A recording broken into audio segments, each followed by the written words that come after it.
todo el Perú. La semana pasada, ¿no?, el ministro de Economía y Finanzas, Alex Contreras, había anunciado que el Perú, la economía peruana, estaba en recesión. Y esto ha generado cierta preocupación, justificada, claro está, sobre todo los emprendedores. Porque, a ver, probablemente mucha gente a nivel nacional que tiene una tiendita, de repente por ahí un puesto en el mercado, al frente de la plaza, un pequeño restaurante que paga el alquiler, digamos, con los ahorros y demás, se habrá preocupado, hubiera dicho, ¿cómo salgo? ¿No? ¿Cómo trato de sortear esta situación de recesión económica? Porque claramente eso sí es un desafío para las grandes compañías. Imagínense lo que va a ser o lo que es ya para estos sectores muy pequeños. Se nos viene ya la campaña navideña, que es la más fuerte del año. Vamos a conversar de este tema porque vamos a analizar qué medidas puedes adoptar tú como emprendedor, como emprendedora, para evitar este impacto económico, esta recesión, y tratar de sortear los efectos y salir adelante, porque esa es la idea de esta entrevista, ¿no? Que tú te vayas con ciertas enseñanzas que puedas aplicar en tu pequeño negocio.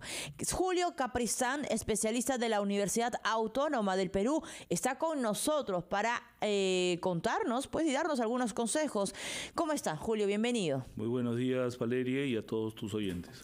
A ver, en principio, ¿qué tan difícil va a ser esto para los emprendedores? Estoy pensando, Julio, en nuestros oyentes. Si nos escuchan en Moquegua, nos escuchan en Madre de Dios, nos escuchan en Trujillo, que se acerca ya el fenómeno El Niño, que también tienen otro riesgo ahí en la selva. Nos escuchan acá también en Lima, en San Juan del Lurigancho.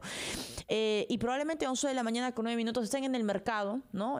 Con la radio encendida, vendiendo los desayunos, y dirán, ¿qué es lo que se viene para mí como emprendedor, como emprendedora? Hace unos meses nada más acabo de abrir mi negocio. ¿Cuál es el escenario que se nos viene? Bueno, antes empiezo un poquito explicando qué cosa es la recesión. La recesión es la reducción de la producción en sí a nivel nacional. Y eso implica, por ejemplo, una reducción en el empleo. Eso significa una disminución en el ingreso de todas las familias en general. Entonces ya las familias están consumiendo menos. Desde el año pasado ha empezado la tendencia. Recién Moody's nos ha dicho que estamos en recesión, pero eso ya se veía venir.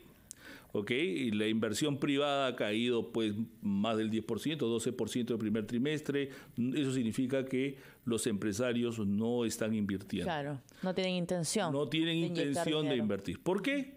Bueno, creo que eso es fácil verlo, ¿no? Sí. Hay problemas sociales de los primeros años. Exacto. Además, políticos, o sea, es un combo, ¿no? Un combo de... Y eso no viene de la noche a la mañana, se viene gestando ya hace varios meses. Además de los problemas externos, ¿no? Claro. La guerra, bueno, todos esos temas. Adicional a ello es lo nacional, que es lo que te mencioné, ¿no? Entonces los empresarios no tienen grandes expectativas que la economía en corto plazo mejore, entonces no invierten. Entonces, ¿qué sucede? Pues, los bolsillos. Exacto. Entonces, esas protestas realmente ha sido como un boomerang, ¿no? Porque en realidad la gente quería salir de la pobreza y eso ha sido un boomerang porque ahora la pobreza es mayor. Así de sencillo, ¿no? Afecta terriblemente. Entonces, ¿qué hacen los grandes empresarios? Se esperan. Entonces, los créditos baja la producción, afectan, ahí van a haber más desempleados, correcto, en el corto plazo.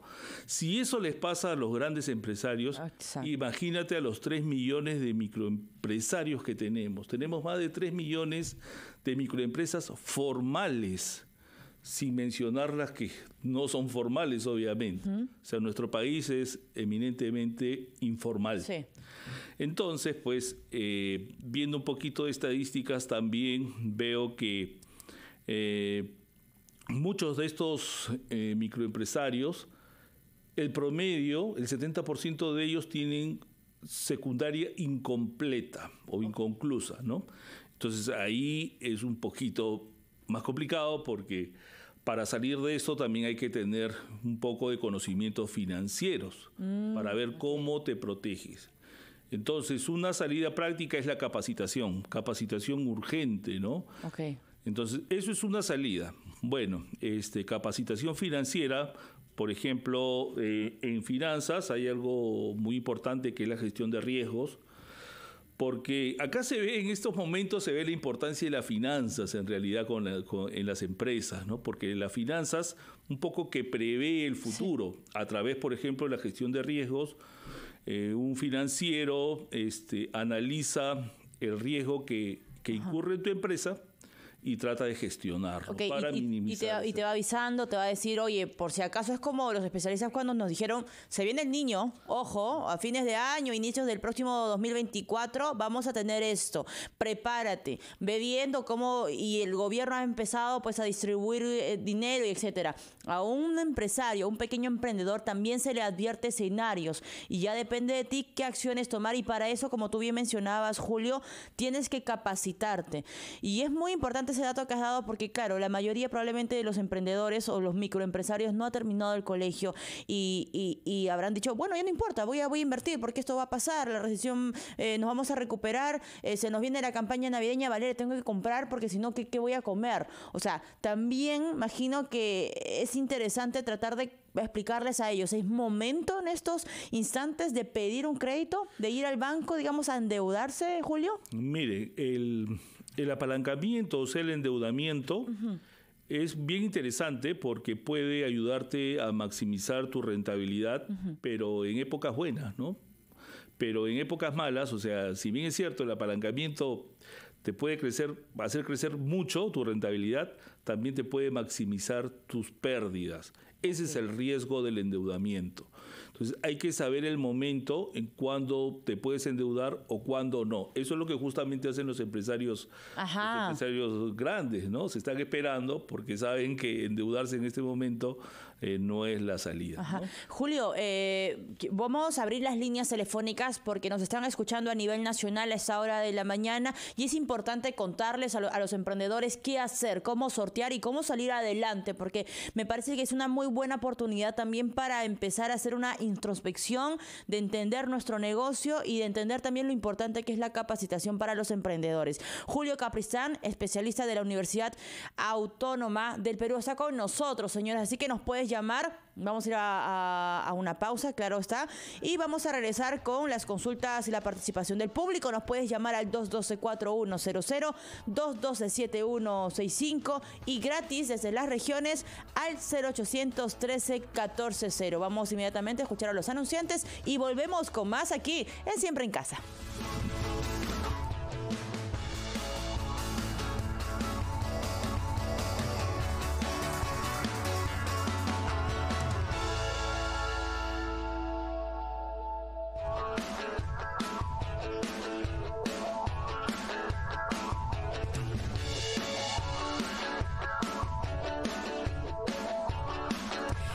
Siempre en Casa, soy Valeria Fuertes y estás escuchándonos a través de RPP, la voz de todo el Perú. Hoy domingo 29 de octubre del 2023, 11 de la mañana con 19 minutos. Probablemente tú estás desayunando, despertándote después de las fiestas, de las reuniones en las regiones a nivel nacional. Un saludo, por supuesto, especial a nuestros oyentes, los taxistas, los conductores, la gente que nos está escuchando en los mercados a esta hora de la mañana. Estamos hablando de los pequeños emprendedores, cómo evitar el impacto económico que nos trae una recesión como la que estamos viviendo en esos momentos y cómo salir adelante.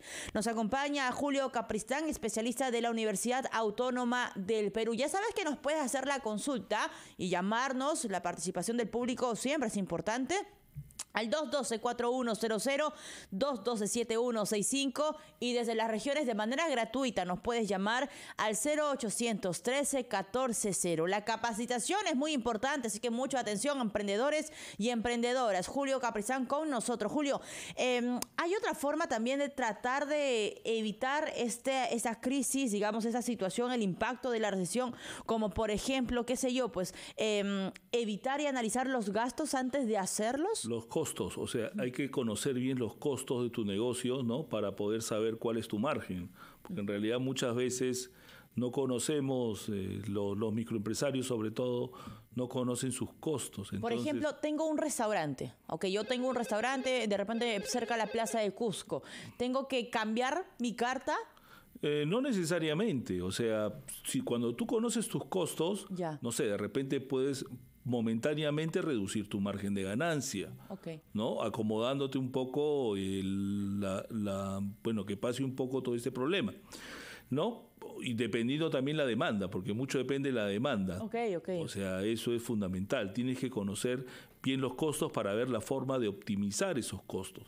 ¿Qué puedes hacer para reducir tus costos y de repente bajas un poco tu precio y tu margen de ganancia se mantiene? Entonces también eso es fundamental. ¿no? Porque muchos microempresarios, pues, en realidad no costean un plato como debería de ser, ¿no? O sea, en los restaurantes también es muy importante conocer el costo de cada plato, o sea, que muchos lo ignoran, ¿no? Tenemos nuestra primera llamada, Julio, 11 de la mañana con 21 minutos, nos llama Filipo desde Barrios Altos. Filipo, ¿cómo estás? Bienvenido, te escucha Julio. Hola. Doctor Julio, ¿me escucha? Sí, doctor Julio, ¿me escucha? Perfecto. Sí, doctor Julio, una consulta, doctor. Como usted estaba definiendo la economía en el Perú, pues es una economía informal, donde los peruanos de día a día pues salimos a ganarnos el pan de cada día. Yo pienso, doctor Julio, que el problema de apalancamiento que usted estaba realizando en su exposición, lamentablemente en el Estado peruano no hay políticas con respecto al apoyo al sistema microempresarial en el Perú. ¿Y a qué me refiero a esto? Hace 4 años que la Superintendencia de Banca y Seguro viene supervisando las cooperativas de ahorro y crédito. Y usted sabe, doctor Julio, que a nivel internacional casi todos, tanto en Europa como en los Estados Unidos, el sistema cooperativo es bien fuerte y casi el dinero que va al sistema microfinanciero viene de cooperativas. Lamentablemente en el Perú no se realiza eso. Creo que hace 5 días el Ministerio de Economía ha emitido una disposición incluyendo a las cooperativas de ahorro y crédito en el fondo Crecer. Le da como un tope máximo hasta 10 millones de soles.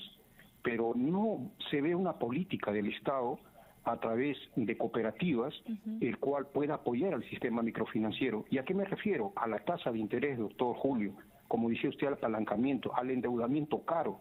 ¿Por qué las MIPES quiebran o por qué las MIPES le van mal? Porque le piden pues, a los bancos tradicionales con una tasa elementalmente elevada. En cambio, las cooperativas en la tasa de créditos generalmente son bajas. Y ese es el problema, yo creo, del sistema microfinanciero peruano. Actualmente se está discutiendo una nueva ley general de cooperativas.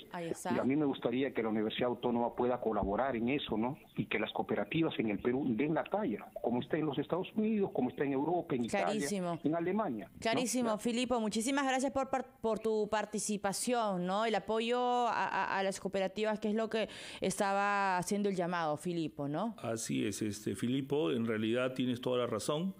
Las finanzas solidarias, que son las cooperativas, en realidad en todo el mundo funciona, ¿no? Menos en el Perú, ¿no? Ahora, como dice, las cooperativas están bajo la supervisión de la SBS, ¿no?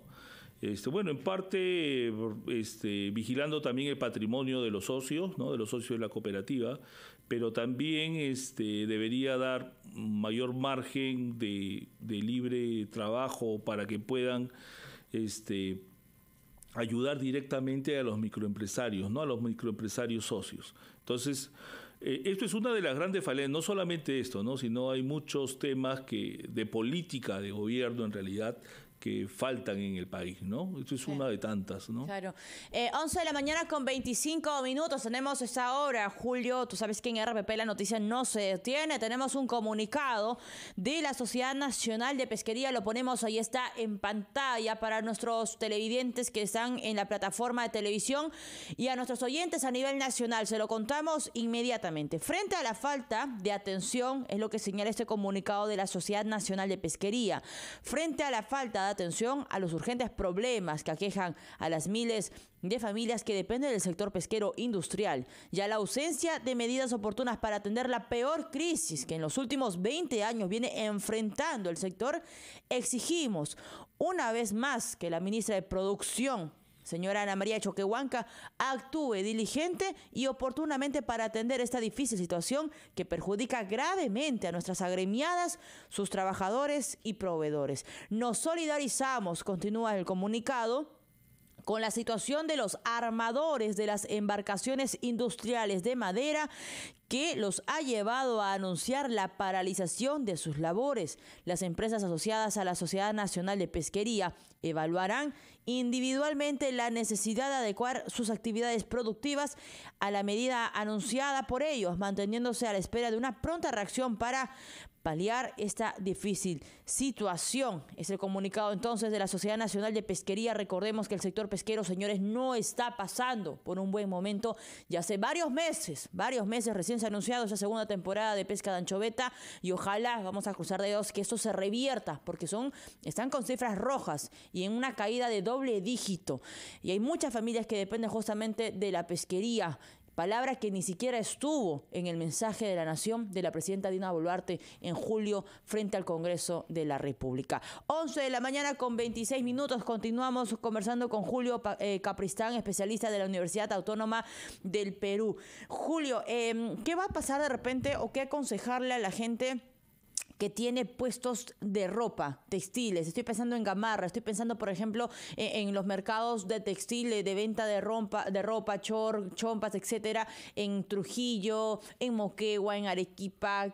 ¿Qué aconsejarle a ellos? Bueno, una de las posibles estrategias, una que es muy importante, que me estaba olvidando mencionarla, es el control del efectivo. Si siempre ha sido interesante o importante para las empresas manejar el efectivo, ahora es mucho más importante. Okay. Porque con el efectivo es el que sobreviven las empresas, no con las utilidades, con el efectivo, ¿no? Entonces hay el presupuesto de efectivo, que es una herramienta tan sencilla de realizar, eso es fundamental. Pero también valdría la opción, depende del negocio, del sector, podría haber una reducción también, eso es una estrategia, una reducción del tamaño de la empresa. ¿Okay? Con la intención de que la empresa pueda sobrevivir sin que se encuentre muy afectada. Entonces, eso es una posible salida. Y tratar de vender o de repente también evaluar las políticas de crédito. De repente ponerse un poco más duro en cuanto a las políticas a quién doy crédito, ¿no? Porque van a haber empresas que van seguramente a morir, ¿no? Entonces, lamentablemente. Es la realidad, porque, ojo, no estamos pensando en el fenómeno del niño, que eso va a estancar y va a presionar un poco, asfixiar a algunas empresas que de repente ya están pasando por un mal momento y va a ser la estaca final. Y hay que pensar ahí desde el gobierno qué tipo de ayuda hay que darles, ¿no? Ese es el gran problema, ¿no? Ese es el gran problema. O sea, parte también es la inacción del gobierno peruano, lamentablemente, a lo que estás mencionando con este informe del sector pesquería, ¿no? Exacto. O sea, es uno más. Muy bien, muchísimas gracias, Julio Capristán, especialista de la Universidad Autónoma del Perú, dándonos consejos, la capacitación como punto principal para nuestros emprendedores y emprendedoras a nivel nacional, para que estén preparados y tratar de salir adelante frente a esta recesión. 11 de la mañana, señores, con 29 minutos. Momento de ir inmediatamente a escuchar a los titulares y volvemos con más aquí en Siempre en Casa.